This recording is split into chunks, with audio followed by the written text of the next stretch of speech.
Good morning all of you. તો આજનો આપણો લેક્ચર સ્ટાર્ટ કરીએ. છેલ્લે આપણે ફોર્મ્યુલા જોયા હતા, બરાબર. લાયમન, બામર, પાસન, બ્રેકેટ, ફોન્ટ શ્રેણીમાં maximum lambda, minimum lambda, maximum frequency એટલે કે આવૃત્તિ અને મિનિમમ ફ્રીક્વન્સીના. ઓકે, અને એની પીડીએફ મેં કાલે મોકલેલી હતી, એમાં સૂત્ર એના જોયેલા હશે. તો પછી આજે કમ્પેરેટિવલી ફોર્મ્યુલા જોઈ લઈએ અને પછી એક્ઝામ્પલ ગણીએ આપણે, બરાબર. કમ્પેરેટિવલી ફોર્મ્યુલા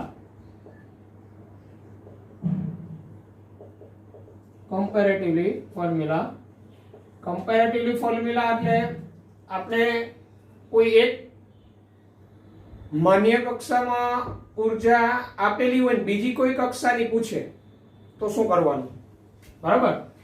તો આપણે માન્ય કક્ષામાં ઉર્જાનું સૂત્ર આપને ખબર છે. માન્ય કક્ષામાં ઉર્જા En is equal to -RH Z2/n². આ સૂત્ર આપને ખબર છે. હવે આપણે કમ્પેરેટિવલી કોઈ એક કક્ષા n1 હોય એની ઉર્જા En1, બીજી કક્ષા n2 હોય એની En2, તો આપણે કમ્પેરેટિવલી આ રીતના લખી શકીએ. En1 is equal to આપણે આ રીતે લખી શકીએ,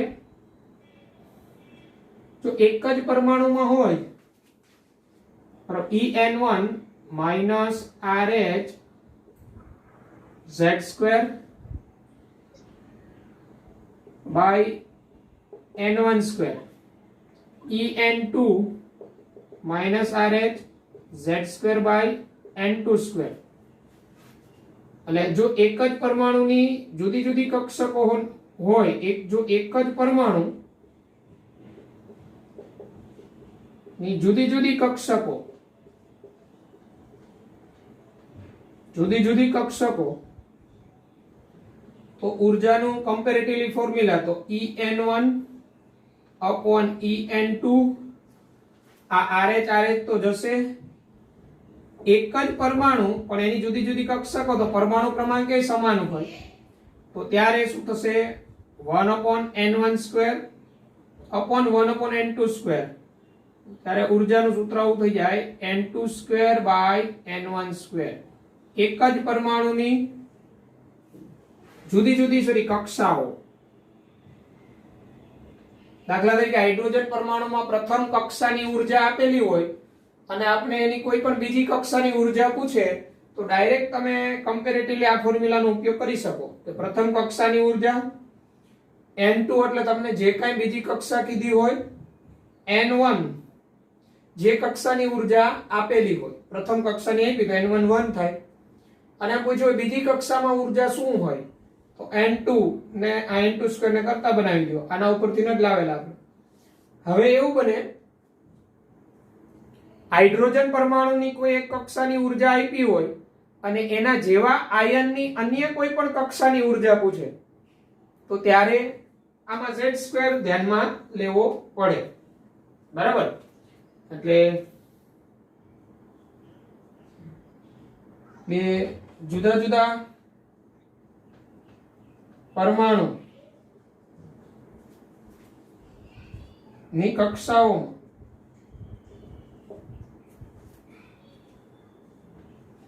ઉર્જાના સંબંધ બે જુદા જુદા પરમાણુમાં. તો આ રીતના આ કોઈ X પરમાણુની ઉર્જા, આ કોઈ Y પરમાણુની ઉર્જા, તો ત્યારે હવે કમ્પેરેટિવલી આ જ રીતના n²y/n²x અને into Z2x /Z2y આ રીતના ફોર્મ્યુલા આવે.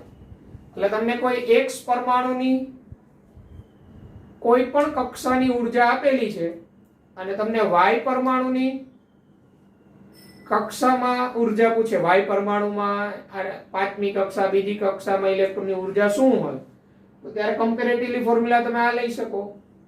આના ઉપરથી જ આવેલું છે. Ex બરાબર -RH zx વર્ગ છેદમાં nx વર્ગ હોય. એવી રીતના Ey is equal to -RH zy square upon ny square હોય. હવે આ બેને કમ્પેર કર્યા આપણે, બેને ગુણોત્તર લઈ લીધો એટલે Ex upon Ey બરાબર. આ છેદનો છેદ છે એ અંશમાં જતો રહે એટલે y ઉપર આવી જાય, n square y by n square x into z square x by z square y. બે જુદા જુદા પરમાણુ. દાખલા તરીકે હાઇડ્રોજન પરમાણુની પ્રથમ કક્ષાની ઉર્જા આપી હોય અને આપણે Li2+ માટે બીજી કક્ષાની ઉર્જા પૂછે, આ હાઇડ્રોજન પરમાણુ માટે આ Li2+, તો અહીંયા y, તો અહીંયા Li ની કેટલામી કક્ષાની ઉર્જા, તે કક્ષાની સંખ્યા. હાઇડ્રોજનની કેટલામી કક્ષાની ઉર્જા, તો કે પ્રથમ. zx વર્ગ, તો zx એટલે આપણે શું લીધેલો, હાઇડ્રોજન, એનો પરમાણુ ક્રમાંક 1, અને zy એટલે Li2+, એનો પરમાણુ ક્રમાંક 3, એટલે 3 નો વર્ગ થઈ જાય. 9. આ રીતના કમ્પેરેટિવલી ફોર્મ્યુલા ઉર્જા માટે. એ જ રીતના કમ્પેરેટિવ ફોર્મ્યુલા ત્રિજ્યા, એક પરમાણુની ત્રિજ્યા આપેલી હોય એની જે તે કક્ષામાં અને અન્ય કક્ષામાં ત્રિજ્યા પૂછે, તો જોઈએ એક જ પરમાણુની જુદી જુદી કક્ષામાં ત્રિજ્યા માટે, હાઇડ્રોજન પરમાણુ માટે પ્રથમ કક્ષાની ત્રિજ્યા આપેલી હોય ને આપણે ત્રીજી કક્ષાની, એટલે પરમાણુ તો હાઇડ્રોજન જ આવ્યો એટલે પરમાણુ ક્રમાંક Z તો સરખો જ રહે. આપણે ત્રિજ્યાનું સૂત્ર ખબર છે, Rn બરાબર A0 n²/z. આ ત્રિજ્યાનું સૂત્ર છે. હવે પરમાણુ તમારો એક જ હોય તો Rn1/Rn2 A0 તો બેયમાં હશે એટલે અચળ જશે. n1²/n2² ઇન્ટુ અહીંયા તમારો આવી જશે આ Z1 અને અહીંયા આવી જશે Z2/Z1. પણ એક જ પરમાણુની જુદી જુદી કક્ષામાં ત્રિજ્યા કે હાઇડ્રોજન પરમાણુ ફક્ત હોય એની એક કક્ષાની આપે ને બીજી કક્ષાની પૂછે, તો Z તો હાઇડ્રોજન માટે તો સરખો જ હોવાનો, બરાબર.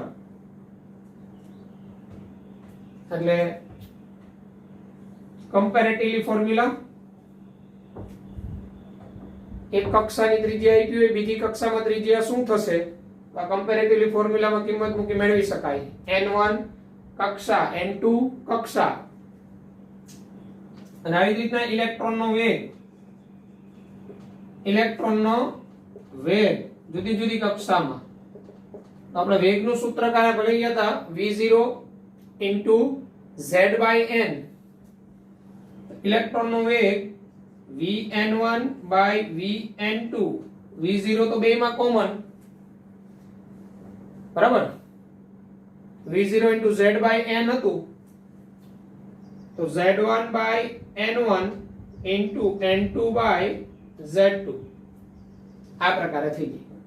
એનો ગુણોત્તર લ્યો ને, એટલે એક કક્ષામાં ઇલેક્ટ્રોનનો વેગ આપેલો હોય, એ જ પરમાણુમાં બીજી કક્ષામાં ઇલેક્ટ્રોનનો વેગ મેળવવો હોય એટલે vn2 મેળવવો છે, z1 પરમાણુ ક્રમાંક થાય.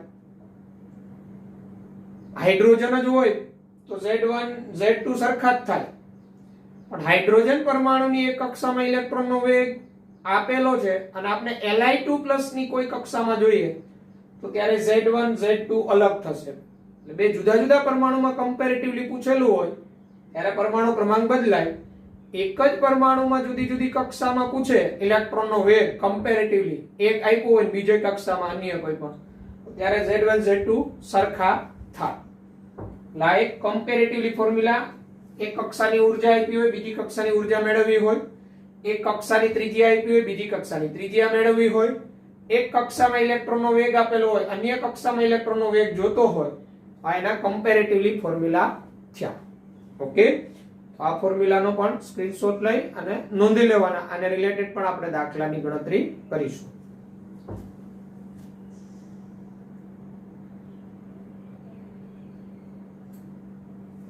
સર હા બોલો. સર તો પછી આને રિલેટેડ દાખલાઓ આવે છે અને દાખલાઓ આપણે સ્વાધ્યાયમાં આપેલા રકમ સમજતા જઈએ અને ગણતરી તમારે પણ સાથે કરવાની આવશે. દરેક સ્વાધ્યાય 65 નંબરના પેજ ઉપર જશે અને 2.13 નંબરનો દાખલો જે આપણે ફોર્મ્યુલા જોયા એના આધારિત છે. બરાબર. 2.13 રકમ આ મુજબ છે. હાઇડ્રોજન પરમાણુનો ઇલેક્ટ્રોન જ્યારે ઉર્જા સ્તર n બરાબર 4 માંથી ઉર્જા સ્તર n બરાબર 2 માં સંક્રમણ કરે છે ત્યારે ઉત્સર્જિત થતા પ્રકાશની તરંગ લંબાઈ કેટલી હશે? સ્વાધ્યાય 2.13 હાઇડ્રોજન પરમાણુનો ઇલેક્ટ્રોન એ અહીંયા n બરાબર 4 માં છે ઊંચા ઉર્જા સ્તરમાં થી અહીંયા ધારો કે n બરાબર 2 છે એટલે 4 માંથી 2 માં આ રીતે સંક્રમણ કરે છે. એ દરમિયાન ઉત્સર્જિત થતા પ્રકાશની તરંગ લંબાઈ કેટલી હોય લેમ્બડા એ આપણે મેળવવાની છે. તો આપણે ડાયરેક્ટ ફોર્મ્યુલા ખબર છે. mu is equal to 3.29 into 10 raised to 15 1 upon ni square minus 1 upon nf square. બરાબર. સેકન્ડ ઇનવર્સ એકમ છે આ સૂત્ર આપને ખબર છે આવૃત્તિનું. આવૃત્તિ અને તરંગ લંબાઈ એકબીજાના વ્યસ્ત હોય. બરાબર.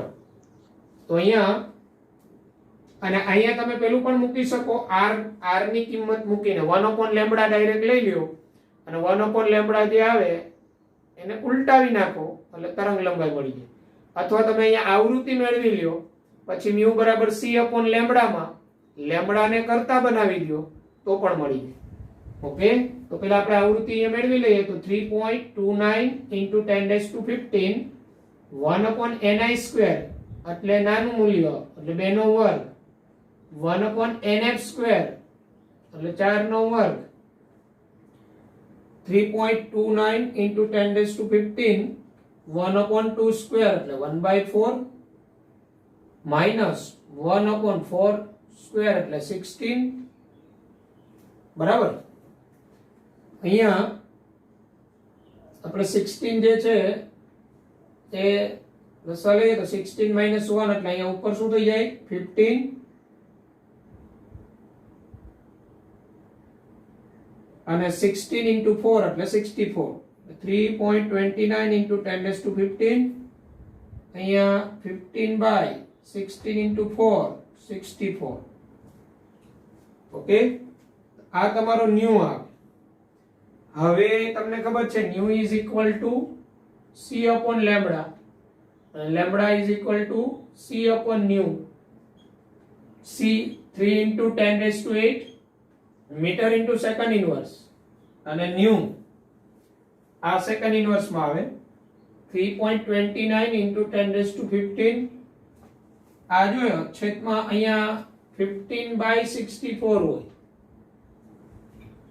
બરાબર.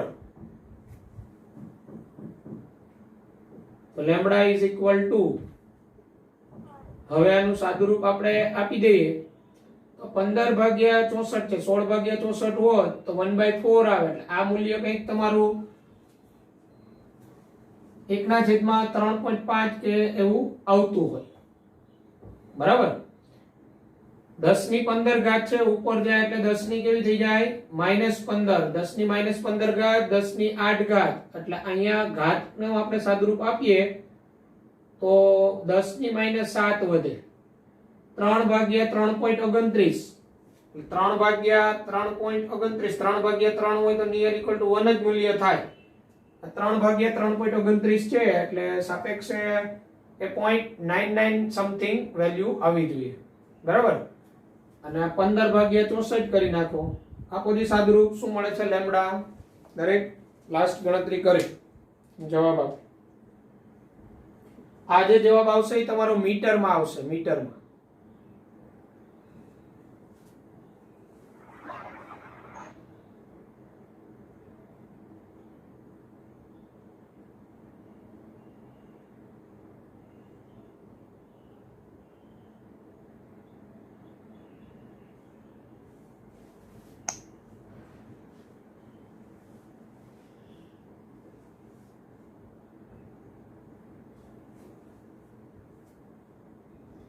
4.86 જેવો આવતો હશે. આ જે છે આ બધાનું સાદુરૂપ 4.86 જેવું આવતું હશે, પણ આ મીટરમાં આવે. અને અહીંયા આપણે 486 કરીએ તો અહીંયા 10⁻9 મીટર થાય, 10⁻⁹ મીટર છે. તો આને આપણે નેનોમીટરમાં કહી શકીએ 486 નેનોમીટર. આવું થવું જોઈએ. 486 નેનોમીટર. તો આ જવાબ આવી ગયો. 4 માંથી 2 માં ઇલેક્ટ્રોન સંક્રમણ થાય ત્યારે ઉત્સર્જિત તરંગ લંબાઈ 486 નેનોમીટર જેટલી હોય. 486 નેનોમીટર. ઓકે, દાખલાનો સ્ક્રીનશોટ લઈ લેવાનો, પછી ગણતરી કરી નાખવાની.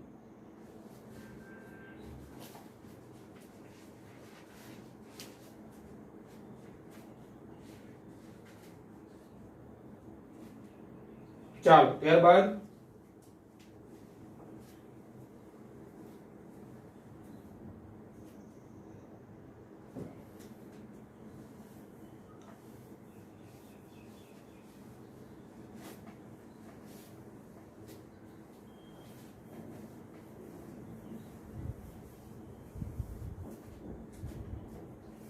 સ્વાધ્યાયમાં 2.14 સ્વાધ્યાય 2.14 રકમ આ મુજબ છે. જો ઇલેક્ટ્રોન n બરાબર 5 ધરાવતો હોય એટલે પાંચમી કક્ષા, હાઇડ્રોજન પરમાણુનું આયનીકરણ કરવા કેટલી ઉર્જા જોઈશે? એટલે જો પાંચમી કક્ષામાં હોય ઇલેક્ટ્રોન તો આયનીકરણ કરવા કેટલી ઉર્જા? તો આયનીકરણ કરવું એટલે એને અનંત અંતરે દૂર કરવા જરૂરી ઉર્જા.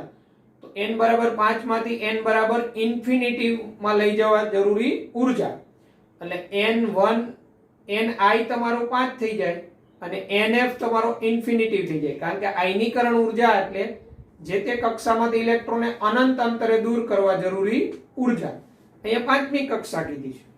પછી કીધું તમારા ઉત્તરની તુલના હાઇડ્રોજન પરમાણુની આયનીકરણ એન્થાલ્પી એટલે કે n બરાબર 1 કક્ષામાંથી ઇલેક્ટ્રોન દૂર કરવા માટે સાથે કરો. તો n બરાબર 1 કક્ષામાંથી ઇલેક્ટ્રોનને દૂર કરવા એની પ્રથમ કક્ષાની જેટલી ઉર્જા હોય એટલી જ જોઈએ.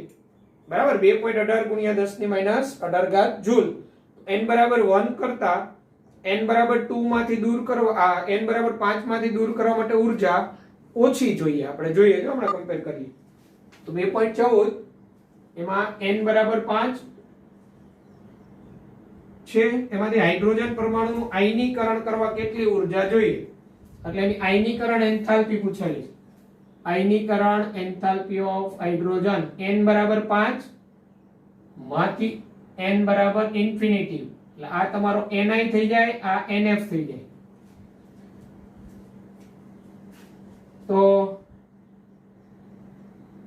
n બરાબર 5, n બરાબર એટલે આપણે અહીંયા ડેલ્ટા E જ મેળવી લેલા. Delta E is equal to 2.18 ગુણાકારમાં 10⁻18 1 upon ni સ્ક્વેર એટલે 5 નો વર્ગ અને 1 upon આ ઇન્ફિનિટી નો સ્ક્વેર, પણ આ તો મૂલ્ય 0 થઈ જાય. 5 નો વર્ગ કેટલો થાય? 25. એટલે 2.18 ગુણાકારમાં 10⁻18 આ તો 0 થઈ જાય, એટલે આને ભાગ્યા 25 આવે. તો ડેલ્ટા E બરાબર 2.18 ભાગ્યા 25. હવે જો અહીંયા 25 એટલે તમને ખબર હોય તો હું અહીંયા 100 ભાગ્યા 4 કરી શકું. 25 એટલે 100 ભાગ્યા 4, કારણ કે 4 ગુણ્યા 25 એટલે 100 થાય. એટલે અહીંયા 100, અહીંયા 4 છેદમાં 4 ઉપર જતા રહીએ, છેદનો છેદ અંશમાં જાય, એટલે 2.18 ગુણાકારમાં 4 એટલે 10⁻18. આ 100 છેદમાં છે એટલે 10⁻2 ઘાત છે, પ્લસમાં હોય, ઉપર આવે એટલે 10⁻2 થાય. એટલે 10⁻18 ઉપર આવે 10⁻2 એટલે આ 10⁻20 થઈ જાય. અને 2.18 ગુણાકારમાં 4 ડેલ્ટા E બરાબર 4 2 8 અને 18 ચોક 72 એટલે 8.72 ગુણાકારમાં 10⁻20 ઘાત જૂલ. તો આ એની આયનીકરણ ઉર્જા આવી, આયનીકરણ એન્થાલ્પી. બરાબર. એટલે n બરાબર 5 માંથી ઇલેક્ટ્રોનને દૂર કરવો હોય, આયનમાં રૂપાંતર કરવો હોય, બરાબર, તો આટલી ઉર્જા આપવી પડે ત્યારે થાય. જ્યારે એની આયનીકરણ ઉર્જા n બરાબર 1 કક્ષામાંથી ઇલેક્ટ્રોન દૂર કરવો હોય, n બરાબર 1 કક્ષામાંથી, તો અહીંયા 1 લઈ લેવાનો, તો 1 નો વર્ગ તો 1 જ થાય, તો આ જ મૂલ્ય આવે. બરાબર. n બરાબર હાઇડ્રોજન પરમાણુ માટે, H પરમાણુ માટે n બરાબર 1 માંથી ઇલેક્ટ્રોન દૂર કરવા જરૂરી ઉર્જા તો શું થશે? n બરાબર 1 માંથી ઇલેક્ટ્રોન દૂર કરવા એ જેની આયનીકરણ એન્થાલ્પી, તો એ આટલું મૂલ્ય થશે 2.18 ગુણાકારમાં 10 ની -18 ઘાત જૂલ પ્રતિ એટમ. આટલી જોઈએ. આમ કહી શકાય, જેમ કેન્દ્રની નજીક હોય ઇલેક્ટ્રોન, એમ એને દૂર કરવા ઉર્જા વધુ આપવી પડે, કારણ કે કેન્દ્રનું આકર્ષણ વધુ હશે. અને કેન્દ્રથી દૂર જાય એમ ઇલેક્ટ્રોન દૂર કરવા માટે ઓછી ઉર્જા આપવી પડે. અહીંયા 10⁻20 આવે, અહીંયા 10⁻18 આવે. તો 10⁻20 એટલે ઓછું મૂલ્ય થયું, 10⁻18 એટલે વધુ મૂલ્ય થયું. આ જવાબ થયો. એટલે પ્રથમ કક્ષામાંથી દૂર કરવા જેટલી ઉર્જા હોય જોઈએ એના કરતા પાંચમી કક્ષામાંથી ઇલેક્ટ્રોનને દૂર કરવા માટે વધુ ઉર્જા આપવી પડે. ઓકે, આપણો જવાબ પાંચમી કક્ષામાંથી અનંત અંતરે દૂર કરવા આટલી ઉર્જા જોઈએ. ઓકે, આ 2.14 સ્ક્રીનશોટ લઈ લઉં.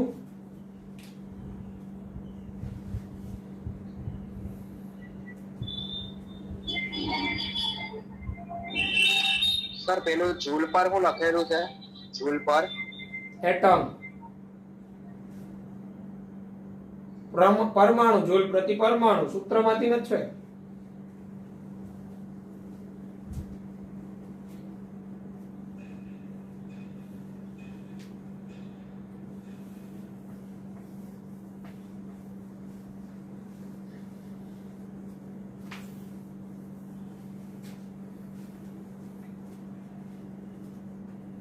ચાલો, ત્યારબાદ 2.15 સ્વાધ્યાયનો n બરાબર 6 માંથી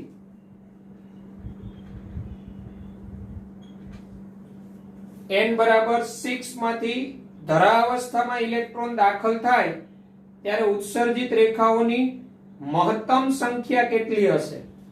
એટલે આ n બરાબર 6 માં હોય અને ધરાવસ્થા એટલે પહેલી કક્ષા, તો અહીંથી રેખા ઉત્સર્જિત થઈને અહીંયા પહેલી કક્ષામાં દાખલ થાય 6 માંથી 1 માં, ઉત્સર્જિત રેખાઓની મહત્તમ સંખ્યા, તો ઉત્સર્જિત રેખાઓની મહત્તમ સંખ્યા,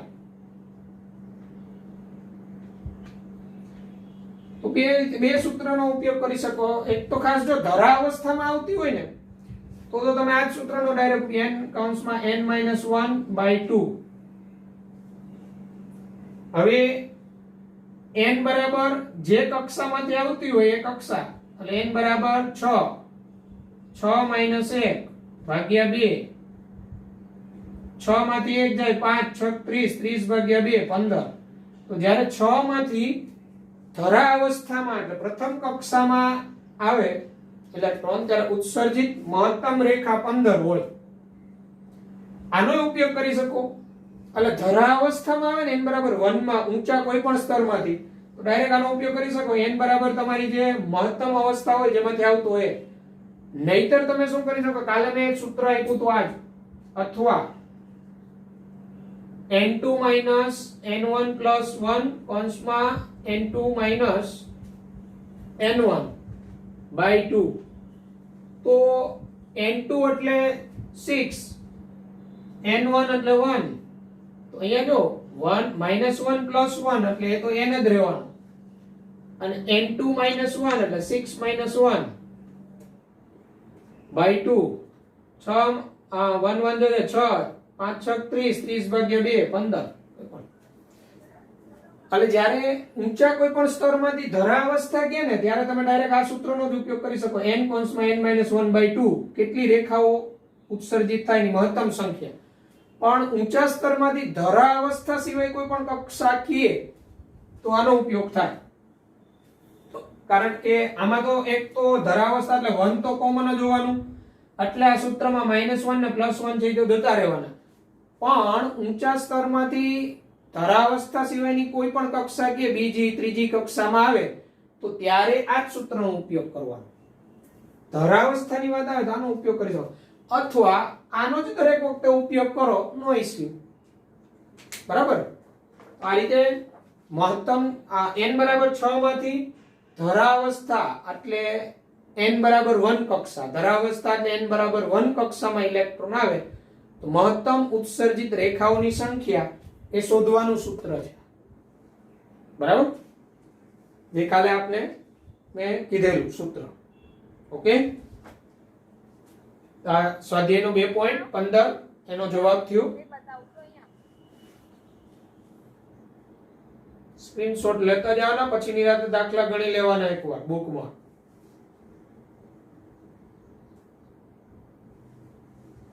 લેવાઈ ગયું?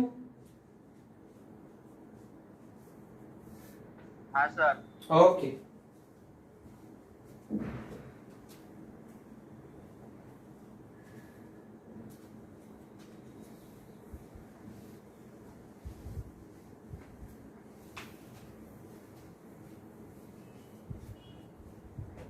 ત્યારબાદ સ્વાધ્યાયનો 2.16 જો કીધું પેલું હાઇડ્રોજન પરમાણુની પ્રથમ કક્ષા સાથે સંકળાયેલ ઉર્જા -2.18 ગુણાકારમાં 10⁻18 ઘાત જૂલ પ્રતિ પરમાણુ છે. પાંચમી કક્ષા સાથે સંકળાયેલ ઉર્જા કેટલી હશે? હાઇડ્રોજન પરમાણુની પાંચમી કક્ષામાં ઉર્જા કેટલી?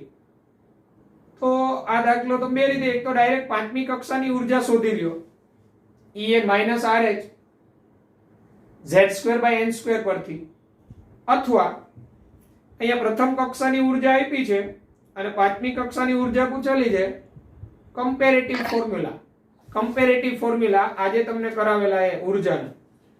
સ્વાધ્યાય 2.16 એનો પહેલો પ્રથમ કક્ષા સાથે સંકળાયેલ ઉર્જા એટલે હાઇડ્રોજનની પ્રથમ કક્ષામાં ઉર્જા E1 બરાબર આપેલું છે -2.18 ગુણાકારમાં 10⁻18 જૂલ પ્રતિ પરમાણુ, એટમ એટલે પરમાણુ. પાંચમી કક્ષા સાથે સંકળાયેલી ઉર્જા કેટલી થશે? E5 એટલે પાંચમી કક્ષા. તો આવી રીતના એક કક્ષામાં ઉર્જા આપી હોય અને બીજી કક્ષામાં ઉર્જા પૂછે તો કમ્પેરેટિવલી ફોર્મ્યુલાનો ઉપયોગ તમે કરી શકો. ઉર્જાનું સૂત્ર En બરાબર -RH z²n². બરાબર. અહીંયા તમે ડાયરેક્ટ પાંચમી કક્ષાની ઉર્જા શોધો તોય મળી જાય. E5 RH એટલે રીટબર્ગ અચળાંક -2.18 ગુણાકારમાં 10⁻18 z² તો હાઇડ્રોજન પરમાણુ માટે તો પરમાણુ ક્રમાંક 1 જ હોય એટલે તો મૂલ્ય 1 જ થઈ જાય. n² તો n એટલે પાંચમી કક્ષા કીધી, 5 નો વર્ગ એટલે 25 થઈ જાય. E5 બરાબર -2.18 ગુણાકારમાં 10⁻18 5 નો વર્ગ 25 એટલે અહીંયા આગળ મેં હમણાં જેમ કરેલું એમ આ 25 એટલે હું 100/4 લખી શકું. E5 બરાબર અહીંયા 100/4 4 ઉપર જાય 8 4 2 8 ને 8 ચોક 72 એટલે -8.72 છેદમાં 100 છે એટલે 10⁻2 ઘાત હોય પ્લસમાં, ઉપર આવે એટલે 10⁻2 ઘાત તો -8.72 ગુણાકારમાં 10⁻20 જૂલ પ્રતિ પરમાણુ. એટલે પાંચમી કક્ષામાં ઉર્જા આટલી હોય, હાઇડ્રોજનની પ્રથમ કક્ષામાં ઉર્જા આટલી હોય. એટલે ડાયરેક્ટ તમે પાંચમી કક્ષાની શોધી શકો અથવા કમ્પેરેટિવલી તમે ગણી શકો. કમ્પેરેટિવલી માટે આવું સૂત્ર થઈ જાય E1/E5. બરાબર. તો હવે શું થશે? આ તો z તો બેમાં કોમન હશે, આ તમારો n1² હોય એટલે તમે અને છેદમાં n5² તો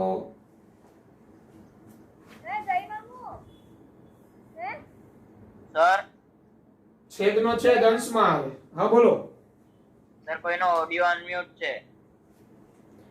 બેટા એ અનમ્યુટ હોય, આપણે કોઈ બોલવાની જરૂર નથી, હમણાં થઈ જાય ઓટોમેટિક, બરાબર? વચ્ચે વચ્ચે એ મને નહીં સંભળાતું હોય અહીંયા તમારા બધાનો અવાજ, અનમ્યુટ એ થોડી વાર થોપવાનું, ઇનકેસ ભૂલથી થઈ ગયું હોય થઈ જશે. તો વચ્ચે વચ્ચે પછી નહીં બોલા કરવાનું, મને યાદ છે, હું કહી દઈશ મારી. એટલે E1 આ ઉર્જા થઈ, E5 ની મેળવવાની છે. આના ઉપરથી આજે આપણે સૂત્ર બનાવ્યું હતું કમ્પેરેટિવલી ફોર્મ્યુલા. તો E1 z²/n1². તો અહીંયા E1/E5 ઇઝ ઇક્વલ ટુ આવું આવી જાય, n5²/n1². અહીંયા જે છેદમાં હોય ને એની કક્ષા અહીંયા ઉપર આવી જાય, અહીંયા જે અંશમાં હોય ને એની કક્ષા અહીંયા છેદમાં આવી જાય. હવે પ્રથમ કક્ષાની ઉર્જા તમને આપેલી છે, જો આ -2.18 ગુણાકારમાં 10⁻18. પાંચમી કક્ષાની ઉર્જા જોઈએ છીએ n5 એટલે 5 નો વર્ગ 25. આ તો પેલી કક્ષાની છે, તો E5 ને કરતા બનાવી દો તો આવી ગયું જો -2.18 ગુણાકારમાં 10⁻18 ભાગ્યા 25. આ જ આવી ગયું ને પાછું. એટલે આ રીતે તમે કમ્પેરેટિવલી જઈ શકો, આ રીતે અથવા આ રીતે. એટલે એક કક્ષાની ઉર્જા આપી હોય હાઇડ્રોજન પરમાણુની અને એની અન્ય કોઈ પણ કક્ષામાં ઉર્જા પૂછે તો ડાયરેક્ટ તમે એની પાંચમી કક્ષા, છઠ્ઠી કક્ષા એટલે જે તે માન્ય કક્ષાના ઉર્જાનું સૂત્રનો ઉપયોગ કરી શકો, અથવા કમ્પેરેટિવલી આ રીતે જઈ શકો. કમ્પેરેટિવલી એ એક કક્ષાની ઉર્જા પાંચમી કક્ષાની ઉર્જાના ગુણોત્તર સૂત્રમાં કિંમત આ રીતે. આ હતું તમારો સ્વાધ્યાય 2.16 નો પ્રથમ. ઓકે, ચાલો ત્યારબાદ આગળ વધીએ. તો એમાં બીજો આવે છે, જો હાઇડ્રોજન પરમાણુ માટે બોહરની પાંચમી કક્ષાની ત્રિજ્યા ગણો. હાઇડ્રોજન પરમાણુ માટે બોહરની પાંચમી કક્ષાની ત્રિજ્યા એટલે જે તે માન્ય કક્ષામાં ત્રિજ્યા એ મેળવવાનું છે. આનો સ્ક્રીનશોટ લઈ લેજો.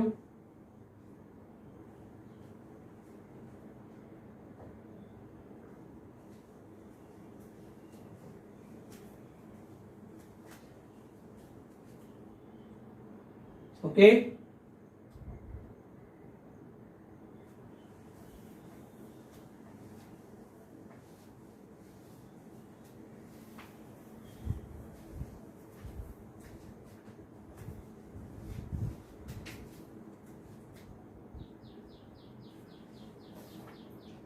હાઇડ્રોજન પરમાણુ માટે બોહરની પાંચમી કક્ષાની ત્રિજ્યા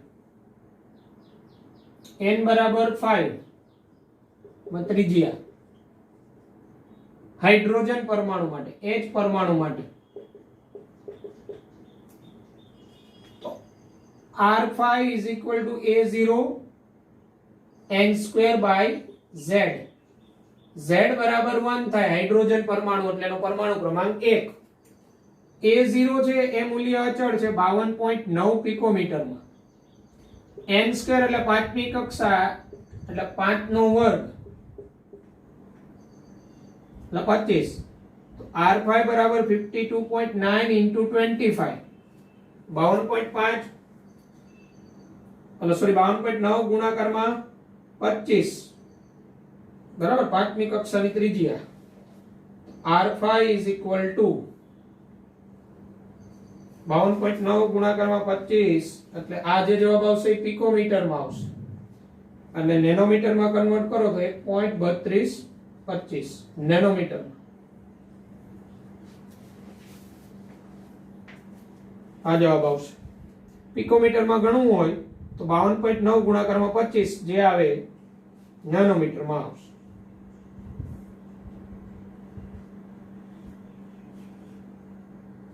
અહીંયા 25 એટલે 100/4 કરી શકો અને 4 અહીંયા તો 13.3 થાય બરાબર 13.3 જેવું મૂલ્ય થાય અને ગુણાકારમાં અહીંયા 10⁻² છે પિકોમીટરમાં છે અને નેનોમીટરમાં કન્વર્ટ કરી નાખો 1.333 નેનોમીટર તો 1.3225 નેનોમીટર. ઓકે, તો આ પાંચમી કક્ષામાં બોહરની પાંચમી કક્ષામાં ત્રિજ્યા. ઓકે,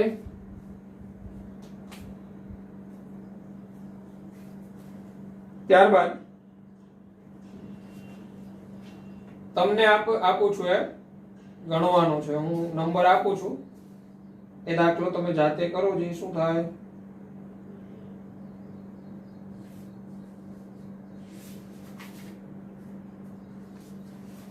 ચાલો આ દાખલો દરેક જાતે કરશે.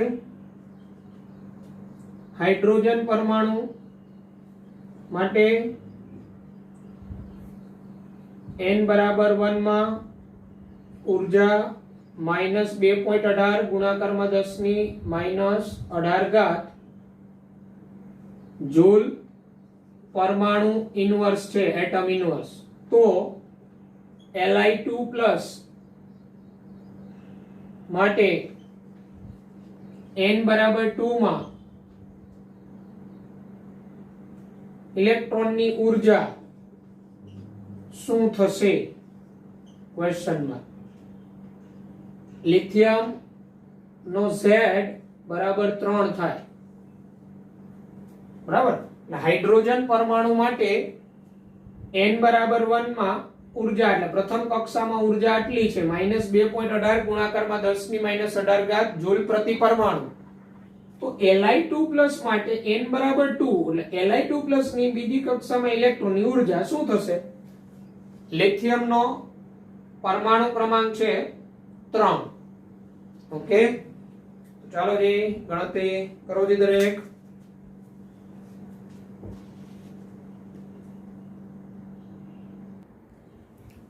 તો જો આ રીતે જવાનું હતું, Li2+ ની n બરાબર 2 માં ઇલેક્ટ્રોન, એટલે એનો અર્થ એવો થયો Li2+ એટલે હાઇડ્રોજન પરમાણુ જેવો જ થયો, એની માન્ય કક્ષા 2 માં ઇલેક્ટ્રોનની ઉર્જા. તો આ જ સૂત્ર En બરાબર -RH Z2/n2. તો અહીંયા Li2+ અને Li2+ ની કેટલામી કક્ષામાં છે? બીજી. રીડબર્ગ અચળાંક -2.18 10 ની -18 Z2, તો લિથિયમનો પરમાણુ ક્રમાંક 3 નો વર્ગ છેદમાં n2, એટલે બીજી કક્ષા 2 નો વર્ગ -2.18 ગુણાકારમાં 10 ની -18 3 નો વર્ગ 9 2 નો વર્ગ 4 9/4. બરાબર.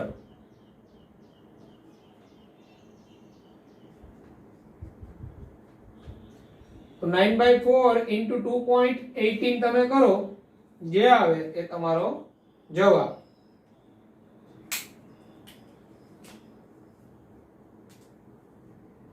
અથવા કમ્પેરેટિવલી જઈ શકો. હાઇડ્રોજન EH/ELi2+, બરાબર, અને n2Li2+ છેદમાં n2 હાઇડ્રોજનનો ઇન્ટુ Z2 હાઇડ્રોજનનો ડિવાઇડેડ બાય Z2 Li2+ નો. એટલે આ જ સૂત્ર બેયના લખી અને પછી એનો ગુણોત્તર લઈ લેવાનો, એટલે સરખે સરખા જશે તો પણ થઈ જાય. બરાબર. એક કક્ષાની ઉર્જા આપી છે હાઇડ્રોજન પરમાણુની, બીજાની મળી. એટલે બંને રીતે જઈ શકો તમે, કમ્પેરેટિવલી જઈ શકો, આ રીતે જઈ શકો.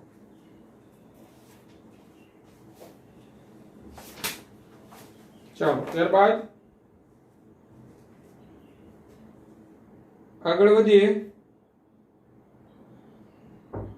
તો 2.17 પરમાણ્વીય હાઇડ્રોજનની બામર શ્રેણીમાંની સૌથી લાંબા સંક્રમણ માટેની તરંગ સંખ્યા ગણો. સૌથી લાંબા સંક્રમણ માટેની તરંગ સંખ્યા ગણો. બરાબર. ચાલો ગણીએ બામર શ્રેણી માટે.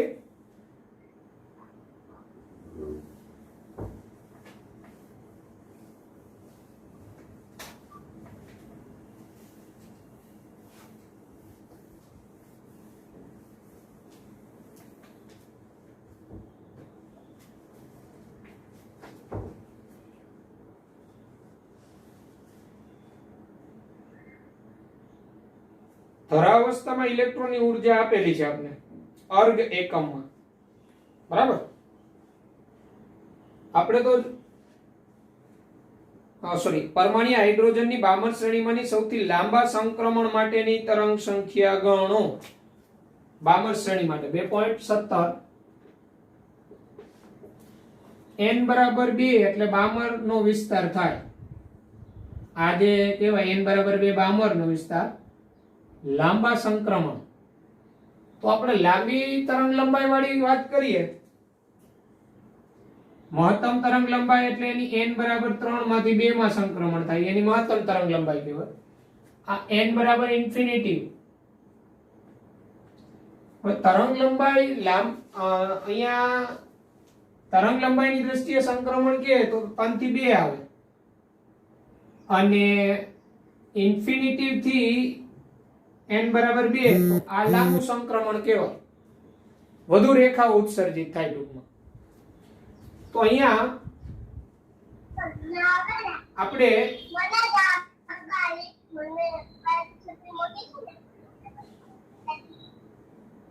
જોઈએ તો ન્યુ બાર કીધું છે તરંગ સંખ્યા.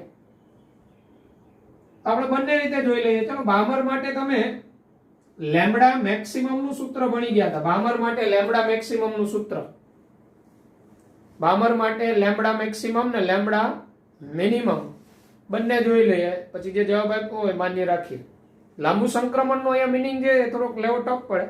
લાંબુ સંક્રમણ એટલે તરંગ લંબાઈની દ્રષ્ટિએ કહે છે કે ઇન્ફિનિટી, કારણ કે ઇન્ફિનિટી થી 2 આવે તો ટૂંકી તરંગ લંબાઈ ઉત્સર્જિત થાય, અને 3 માંથી 2 માં આવે તો લાંબી તરંગ લંબાઈ ઉત્સર્જિત થાય. જો લાંબી તરંગ લંબાઈ કહે તો 3 થી 2 નું સંક્રમણ, લાંબુ સંક્રમણ કહે તો ઇન્ફિનિટી થી 3. ચાલો, લેમ્બડા મેક્સિમમ બામર માટે સૂત્ર શું આવ્યું હતું?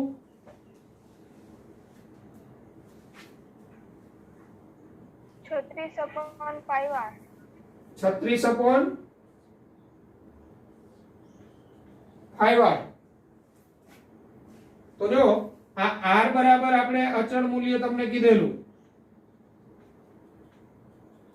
r નું મૂલ્ય 109677 સેન્ટીમીટર ઇનવર્સ માં આવતું હતું વેલ્યુ. ચલો, એ r નું મૂલ્ય મૂકો ને સાદરૂપ આપો છો. લેમ્બડા મેક્સિમમ કેટલી મળે છે?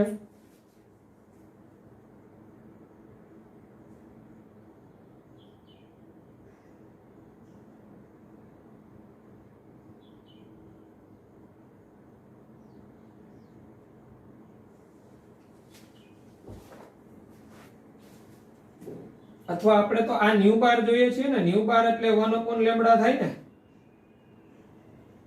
આ તો લેમ્બડા મેક્સિમમ નું સૂત્ર હતું, તો ન્યુ બાર બરાબર 1 લેમ્બડા, તો 5r/36 જ લઈ લેવાય ને.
શું જવાબ આવ્યો સિયા?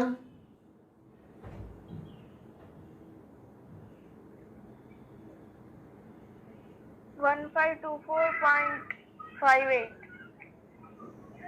ઘાત 10⁻²?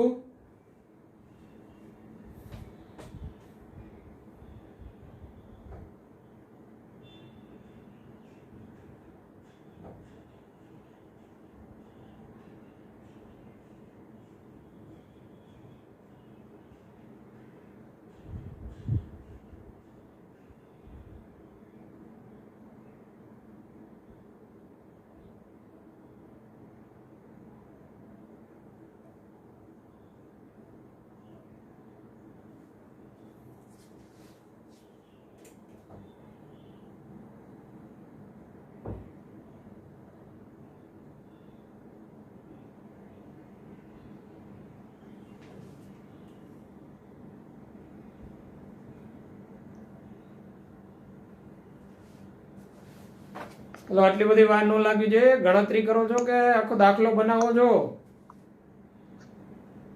હાર્દિક શું જવાબ આવ્યો? કેમ એટલી બધી વાર લાગે છે? સર કરતી છું. કઈ નથી, 5 ગુણ્યા પેલું r નું મૂલ્ય ભાગ્યા 36.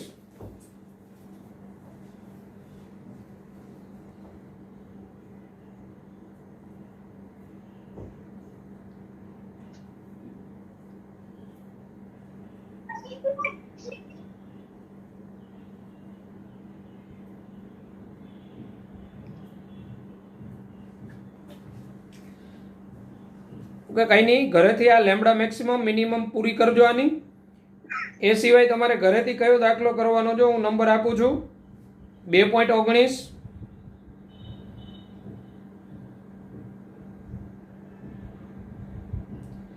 બરાબર 2.19 કરવાનો છે અને 2.18 આ બે દાખલા હોમવર્કમાં કરવાના છે. 2.18 અને 2.19 સ્વાધ્યાયનો. ઓકે, આ રીતે આ બધા સૂત્ર આધારિત દાખલાઓ હજી થોડા બાકી છે આમાં સ્વાધ્યાયના, એ કમ્પ્લીટ કરીશું ને પછી MCQ નું પેમ્પલેટ આવશે આ દાખલા આધારિત, એટલે એમાંથી પાછા પ્રેક્ટિસ કરવાના. ઓકે, તો આજના લેક્ચરમાં અહીંયા સુધી રાખીએ. હવે આપણે મંડે પાછા આગળ વધીશું.